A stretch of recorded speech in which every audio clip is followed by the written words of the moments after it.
Hello, my name is Lonzo Caves, and I am excited to discuss with you one of the issues that's facing our institution today, which is decreasing enrollment at our colleges and our universities.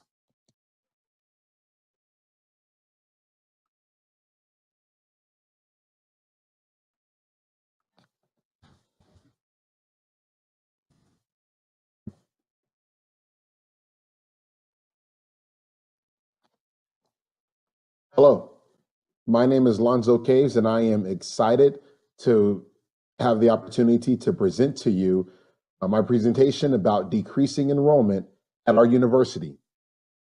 Over the past few years, we have seen a drop in our enrollment, just like the nation has seen a drop in student enrollment in just about all the colleges and university, and we have not hurt as badly as others, but there is a decrease in our enrollment, which we need to address.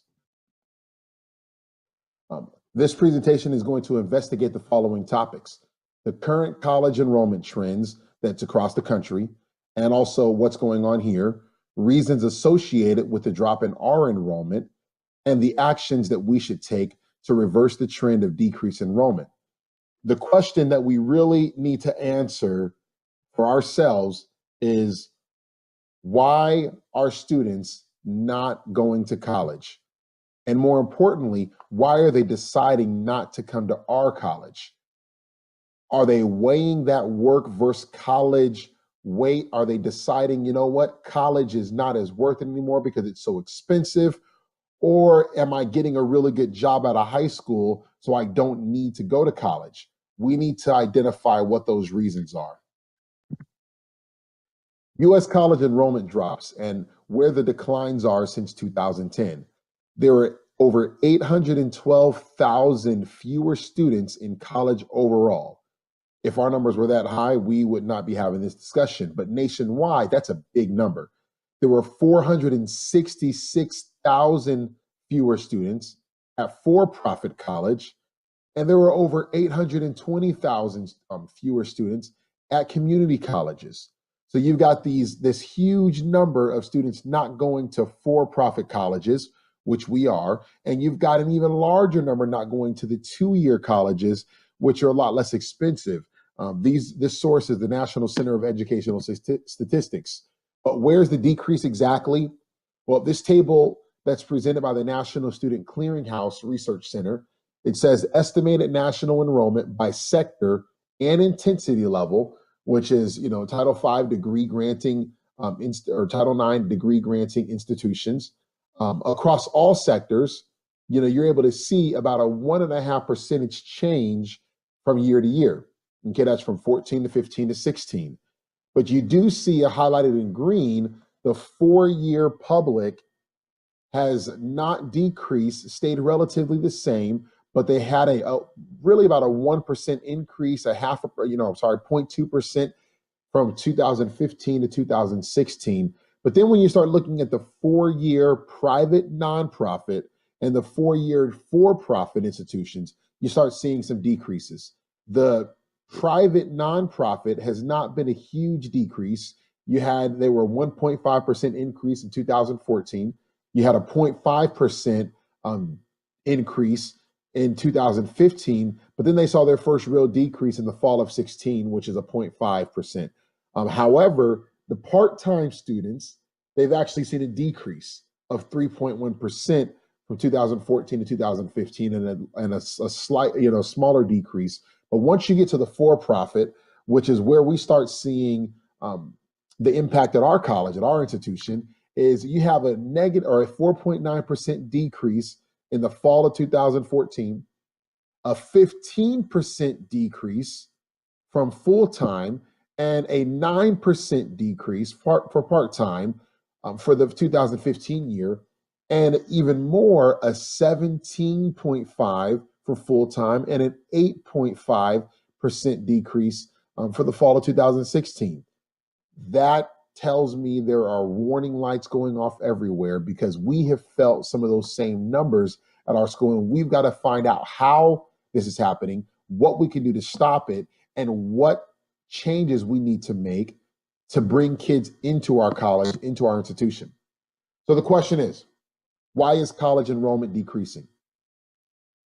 Well, our cost of college continues to rise.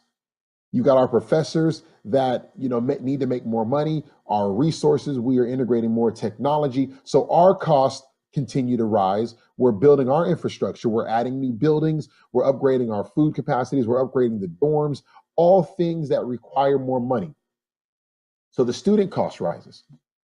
And then the other side of it is better job market is available for high school graduates. They're graduating high school, they're able to get jobs making $9, $10, $11 an hour, sometimes even more. And they're really asking themselves, do I want to go in debt with a student loan paying from $15,000 to $100,000 for the next 30 years? Or do I want to get a job now and maybe go to part-time, college a little bit down the line, but maybe I might get a job to where I can establish good credit, good wealth, and not have to worry about college. Students are going deeper in debt as tuition grows faster than incomes. That's a concern for a lot of people. If you look at the rise of the orange dots over, the past 20 something years, from 1992 to 2014, you see for 4-year public tuition fees only, they've risen over 100%, in that time span. Now, when you look at tuition and room and board, it hasn't risen that much, but about 75%.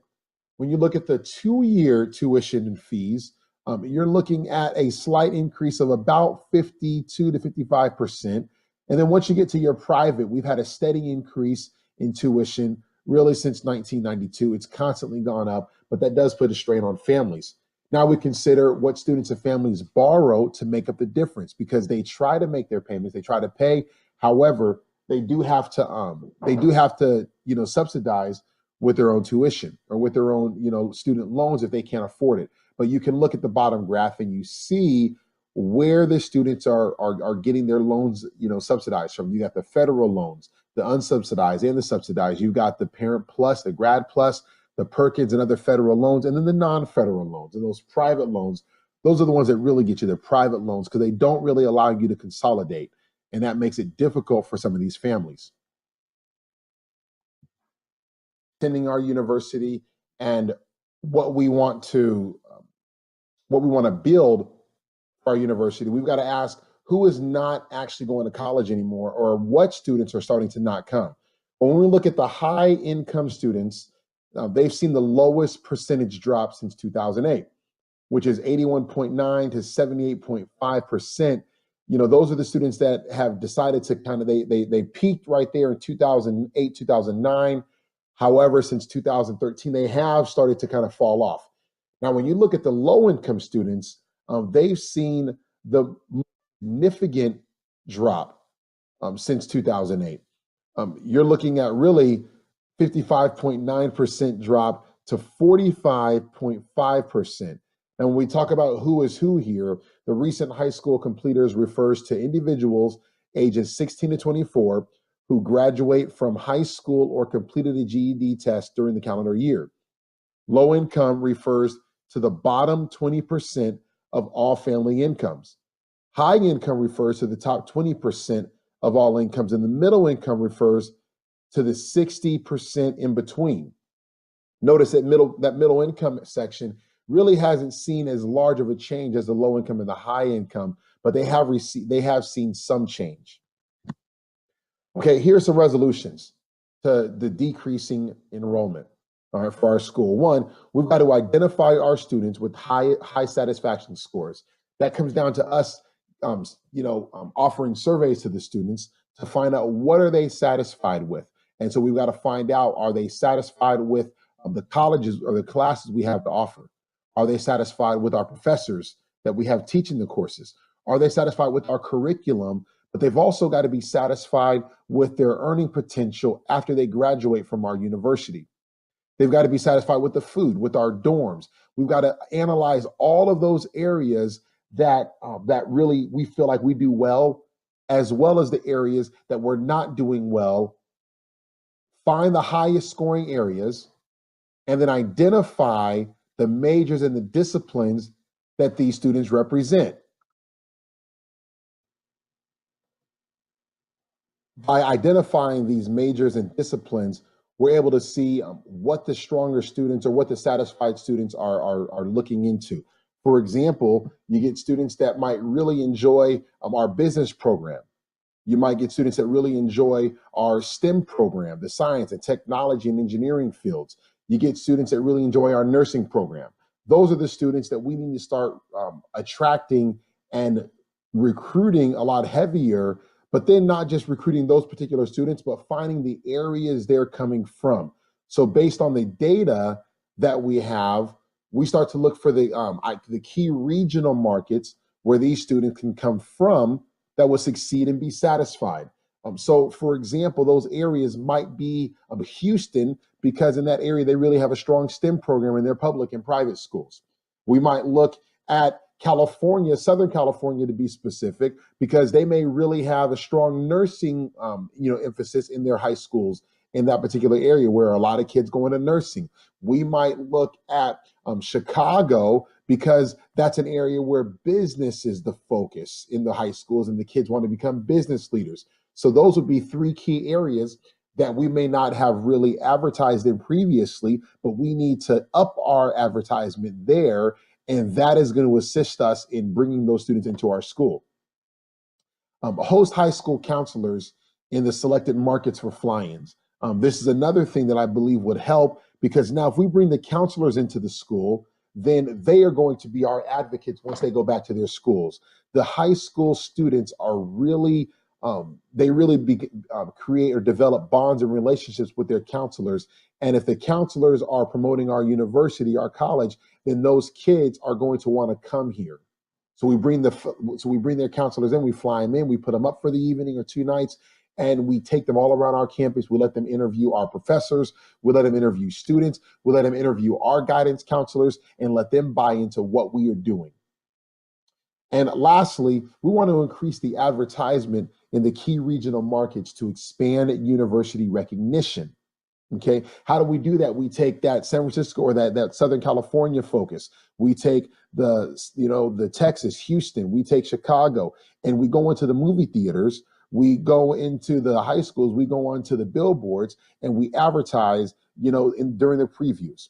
Okay, we take time at the college or at the high schools and the college fairs, and we focus on attracting the students that are going to be strong in nursing, that are going to be strong in our STEM programs, that are going to be strong, in our business school. Okay, those are the 3 focuses we want to take because we're strongest in those, and the kids that are most satisfied are strongest in those areas. And by attracting those students, then we're going to continue to see our enrollment rise because we have more of a strategic focus, not just looking for students of all ages, all backgrounds, but we want those particular students that are going to be successful in our program. I really hope this is helpful for you in deciding on which program we're going to do or how we're going to increase our enrollment. Thanks for listening. And here are my references. Some really good stuff out there if you want to do some more research on your own. But thank you for your time. God bless you and have a great evening.